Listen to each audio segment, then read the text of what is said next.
자, 첫 번째 주제는 마무리했고요. 이제 두 번째 주제. 사회문화의 변화를 한번 가보도록 할게요. 또 어떤 변화가 생겼을까요? 먼저 첫 번째, 근대의식의 성장과 교육의 확대로 한번 가보도록 하겠습니다. 근대의식이라고 하는 거는 쉽게 말해서 사람들의 생각이 깨어나는 거지. 종은 주인의 말을 들어야 되고 억울한 일도 그냥 참아야 되고 이런 고루하고 답답한 생각이 아니라 그래 우리는 모두 평등해. 우리가 세상을 바꿀 주인공이 될 수 있어. 이런 생각들이 등장을 한다는 거야. 하루아침에 그렇게 된 게 아니라 어떻게 해서 가능해졌니? 일단 봐봐. 첫 번째. 갑오개혁 때 신분제도가 법적으로 없어졌어.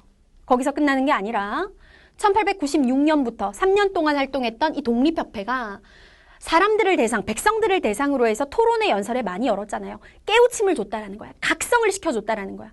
그 이후에 1900년대로 들어오면서 애국개몽운동 단체들이 애국개몽운동도 막 하잖아요. 이러한 여러 가지의 과정을 거치면서 사람들 사이에 그래, 인간은 누구나 평등해. 우리가 세상의 중심이 되어서 우리가 세상을 바꿔갈 수 있어. 평등의식이 굉장히 향상되어 가기 시작하죠. 그러면서 이러한 의식의 깨우침을 얻은 사람들이 우리 자식들에게 더 나은 세상을 물려주기 위해 그리고 이 지금 외국의 침략을 받는 이런 위기 상황을 극복하기 위해서는 가르쳐야 된다. 배워야 된다라는 의식이 점점 커집니다. 그러면서 교육도 확대되어 가는 거죠. 자, 교육기관 학교들 한번 보도록 하겠습니다. 동그라미 1번에 나오는 내용이 제일 중요해요.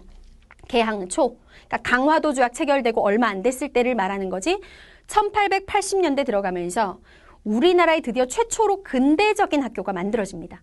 근대적인 학교라는 건 뭐냐면 서양의 학문을 배우는 거야. 뭐 유교, 경전, 하늘, 전, 따지 이런 걸 배우는 게 아니라 수학도 배우고 외국어, 영어 같은 것도 배우고 과학도 배우고 이런 거 배우는 학교가 바로 근대적인 학교. 우리나라 최초로 만들어진 근대적인 학교는 사립.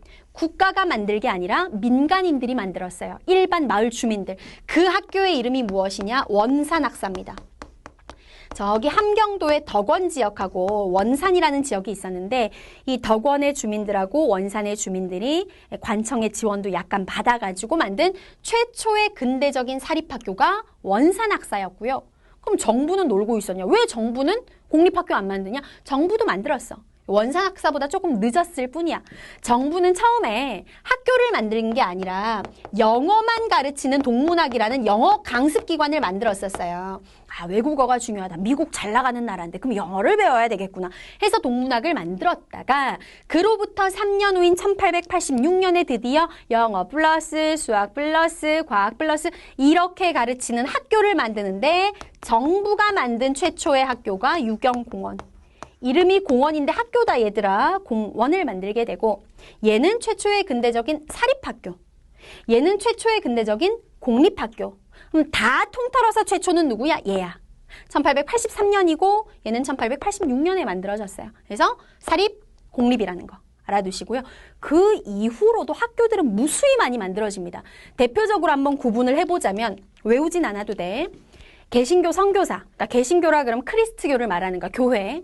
그 종교를 전파로 우리나라에 들어온 서양인 선교사들이 학교를 되게 많이 만듭니다. 선교사가 만든 가장 유명한 학교가 얘들아 지금까지도 이어져요. 배제학당, 배제 지금도 배제고등학교, 배제중학교 있단 말이에요. 여기서부터 이어진 거야. 배제학당 만들어졌고 지금의 이화재단, 학교 이름이 왜 갑자기 이화여대 있잖아요. 그렇죠? 이화여대로 이어진 이화학당 이런 것들이 전부 다 외국 선교사들이 만든 학교. 그 다음에 이제 시간 좀 더 지나서 갑오개혁 시기. 그럼 갑오개혁 시기라 그러면 갑오개혁이 1894년.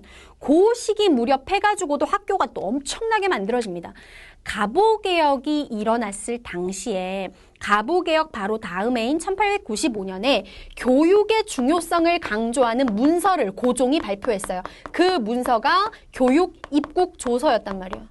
그러면 교육의 중요성을 강조하고 그럼 학교는 안 만들었겠어? 그건 아닐 거 아니야. 그래서 교육 입국 조서 발표하고 나서 선생님을 양성하는 사범학교, 기초교육을 시키는 소학교, 그 다음에 또 외국어를 가르치는 외국어 학교 이런 것들이 또 이 시기에 무수히 많이 만들어졌다. 그리고 대한제국 시기로 시간이 좀 더 지나가. 대한제국 시기라는 건 언제 말하는 거야? 조선이 대한제국으로 이름이 바뀐 게 1897년 고종이 궁으로 돌아오고 나서잖아요. 대한제국 시기에 막 광무개혁 실시하면서 이때 또 학교가 많이 만들어지는데 요 시기에 많이 만들어졌던 학교는 기업인, 기업가를 양성하는 상공학교. 기술 가르치는 학교야. 광산에 관련된 광산 개발의 전문적인 지식을 가르치는 광무학교. 뭐 이런 것들도 되게 많이 생겨요.